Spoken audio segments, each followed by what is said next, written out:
ഭാരതീയ പുരാണങ്ങളിൽ ചിരഞ്ജീവികളെന്ന് വിശേഷിപ്പിക്കുന്ന 7 അനശ്വര പുരുഷന്മാരുണ്ട്. അവരിൽ പ്രധാനിയാണ് ഹനുമാൻ സ്വാമി. ഒരു വാനരൻ എങ്ങനെയാണ് കാലത്തെ അതിജീവിച്ച് ഇന്നും ജീവിക്കുന്ന അമരനായി മാറിയത്? ഈ ചിരഞ്ജീവിത്വം ഹനുമാന് ലഭിച്ചതിന്റെ പിന്നിൽ ഒരു നിസ്വാർത്ഥ ഭക്തിയുടെ കഥയുണ്ട്.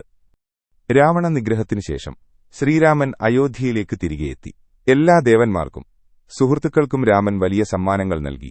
ഹനുമാനെ സംബന്ധിച്ചിടത്തോളം ലങ്കാവിജയത്തിൽ ഏറ്റവും കൂടുതൽ ത്യാഗം സഹിച്ചതും സേവനം ചെയ്തതും ഹനുമാനായിരുന്നു.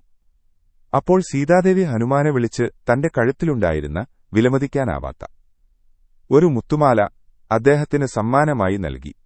ഹനുമാൻ ആ മാല വാങ്ങി. അതിലെ ഓരോ മുത്തുമെടുത്ത് പല്ലുകൊണ്ട് പൊട്ടിച്ചു നോക്കാൻ തുടങ്ങി.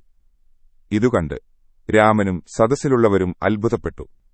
ഹനുമാന്റെ ഈ പ്രവൃത്തിയെ ചിലർ കളിയാക്കി ചിരിച്ചു. രാമൻ ഹനുമാനോട് കാര്യം തിരക്കി.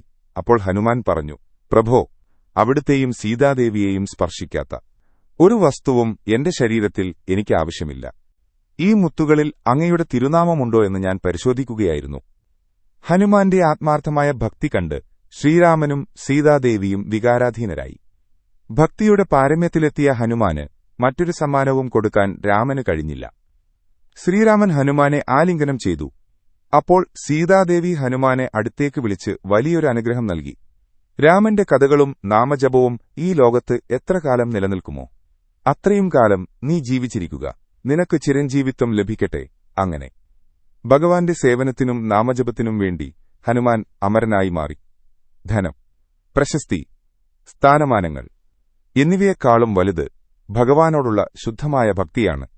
ആ ഭക്തിയാണ് ഹനുമാനെ അമരനാക്കിയത്. നമുക്കും ആ ഭക്തിയുടെ പാത പിന്തുടരാം. ജയ് ഹനുമാൻ.